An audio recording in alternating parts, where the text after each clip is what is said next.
10 টাকার 10টা ফুচকা, তাও আবার উলুবেড়িয়াতে। হ্যাঁ ভাই, ঠিকই শুনেছো। এই যে দেখতে পাচ্ছ আলু মাখা, আর এই যে দেখতে পাচ্ছ তেঁতুল জল। আর হ্যাঁ, এই দোকানটা আমারই। না না, নতুন খুলছি না, প্রায় 1 বছর হতে যায়। এই যে দোকান খুলতে খুলতেই দুটো দাদা এসে গেছে, চলো দাদাদেরকে আগে ফুচকা খাইয়ে দিই। হ্যাঁ, আমি ফুচকার ব্যবসা করি, আর তাতে আমার কোনো লজ্জা নেই। আমি তো কোনো খারাপ কাজ করছি না, আমি খেটে খাচ্ছি। তোমাদের আমি বলেছিলাম আমি কি করি দেখাবো। এই দেখো, আমি ফুচকার ব্যবসা করি। আর এর পেছনে বড় একটা কাহিনী আছে, সেটা না হয় পরেই তোমাদেরকে শোনাবো। তো দাদাদের খাওয়াতে খাওয়াতে আরও দুটো ভাই চলে আসলো, আর এই ভাইগুলো জানতোই না যে এখানে 10 টাকার 10টা ফুচকা পাওয়া যায়। এই ভাইটা আর এই একটা ভাই। তারপর এই ভাইদেরকে খাওয়াতে খাওয়াতে আরও একটা ভাই চলে আসলো, এই যে এই ভাইটাকে দেখতে পাচ্ছ, এই ভাইটা। তারপর আর কি আরও চেনা জানা সব ভাইরা আসতে থাকলো আস্তে আস্তে।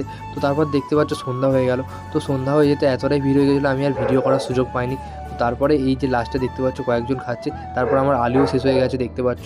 ভাই অনেকটা ভিড় ছিল, তাই জন্য চাপের মধ্যে আর ভিডিও করা হয়নি। হ্যাঁ, আমি যেমন কন্টেন্ট ক্রিয়েশনও করি, তার পাশাপাশি আমি ব্যবসাও করি। কারণ কন্টেন্ট ক্রিয়েশন থেকে একটা জায়গায় দাঁড়াতে টাইম লাগবে, আর সেই টাইমটা তো আমি বসে থাকতে পারবো না।